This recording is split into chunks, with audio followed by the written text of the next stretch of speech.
Greetings, people of Earth. I'm Mr. Teacher. And I'm Answer Girl. Our vlog is about our geeky, nerdy pursuit of knowledge. That is, finding and presenting the answers to questions about topics that have piqued our interest in one way or another, or have been suggested by you.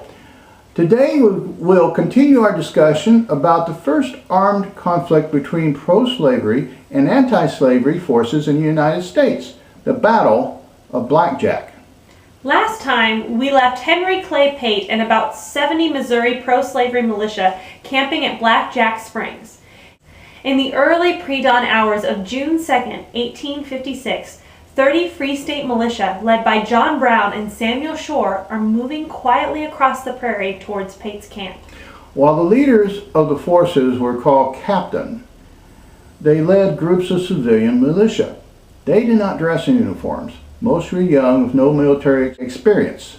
This would be the first time many of them would shoot and be shot at by another person.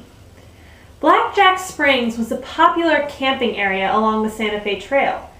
A small portion of the prairie-covered trail showing deep ruts from wagons still exists close to the battle site. Along with the grove of blackjack oaks, the battlefield consisted of prairie-covered ground between and on either side of two spring-fed branches of Captain Creek, which join and flow north from the battlefield. The battlefield was preserved and protected by the family of one of the battlefield participants. Except for the greater abundance of trees now present, the area of the battlefield is much as it was in 1856.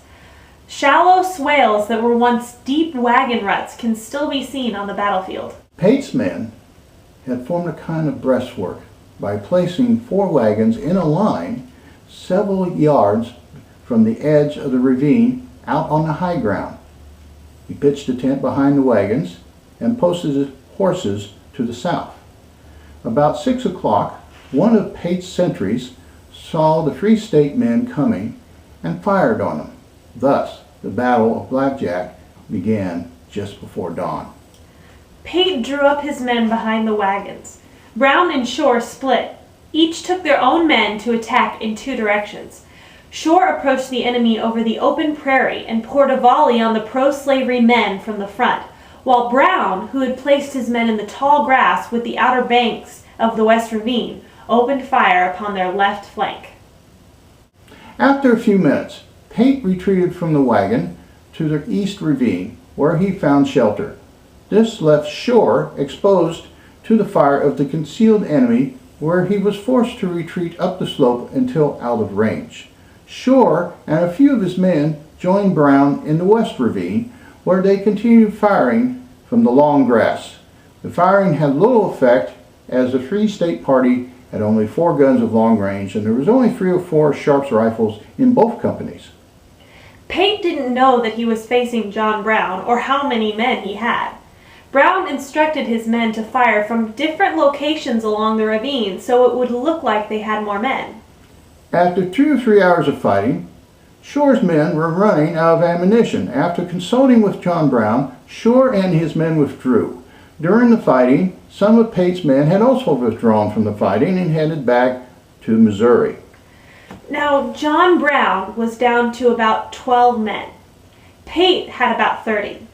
To force Pate's hand and prevent him from escaping, Brown ordered 2 of his men to shoot Pate's horse and mules.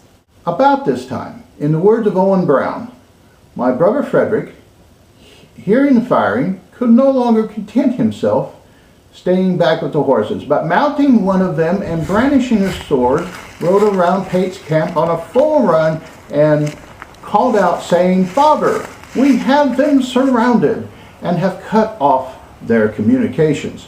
A number of shots were fired at Fred without hitting him or his horse. A few moments after this, a ramrod with a white handkerchief fastened to it was raised by the Missourians as a flag of truce, and the firing ceased. Frederick Brown was bluffing, but Pate was running low of ammunition and feared that Frederick was the vanguard of Free State reinforcements from Lawrence. Pate sent 2 men with a white flag to discuss terms of a truce, but Brown refused to talk to anyone but the captain of the opposing force. Not knowing he was facing John Brown, Pate approached and stated his demands. Brown pointed his pistol at Pate and declared him his prisoner. Pate ordered his men to surrender their arms, thus ending the 3-hour battle. The battle resulted in several wounded but no casualties. John Brown and his small force ended up with 23 prisoners. On their way back to Prairie City, they met Captain Shore, who was returning with reinforcements. Pate and his men were taken to a camp near Prairie City. A few days later, they were released by U.S. Dragoons led by Colonel Edwin Sumner and Lieutenant Jeb Stuart. John Brown Jr. and Jason Brown, who were earlier captured by Pate and turned over to federal authorities, were eventually released later in the year. Frederick Brown, who rode down in middle of the battlefield waving a sword, was killed almost 3 months later at the Battle of Osawatomie. John Brown continued his personal war on slavery until his failed raid of the Federal Armory at Harper's Ferry, Virginia in 1859. Watson Brown, who was at Blackjack, was killed during the raid. Owen Brown, who was also at Blackjack, escaped. Owen died in 1889 in Pasadena, California. John Brown was captured, tried, and hung in 1859, a madman to Southerners and a martyr for freedom to the Northerners. Colonel Edwin V. Sumner, who led the dragoons that freed Pate and his men, continued to serve in the Union Army. He was appointed Major General during the Civil War and fought at Antietam and Fredericksburg. In 1863, Sumner died in New York of natural causes on his way to take command of the Department of the Missouri. Henry Clay Pate returned to Virginia and served during the Civil War as a colonel in the 5th Virginia Cavalry under General Jeb Stuart. Stuart was with the dragoons that freed Pate after his capture by John Brown at Blackjack. Stuart did not have a high opinion of Pate because he let Brown trick him into surrendering. However, at the Battle of Yellow Tavern in 1864, Stuart rode out to Pate and asked him to hold his position. Pate said he would do it and shook hands with Stuart. Minutes later, Pate was shot dead. Not long after that, Stuart was shot and later died in Richmond. In 1911, Three State Militia Captain Samuel T. Shore and several other veterans of the Battle of Blackjack came back to reminisce about the fight there. Their memories are the basis of our knowledge of where events took place on the battlefield. You can find out more about the Blackjack Battlefield and Nature Park at www.blackjackbattlefield.org. We also wish to acknowledge the following sources of information now showing on your screen. This may take a minute. Is it done yet? Not quite yet. Wait for it. And now it is.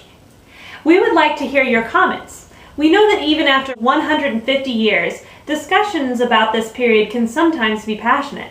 So please express your views, but be respectful of others with different opinions. Until next time.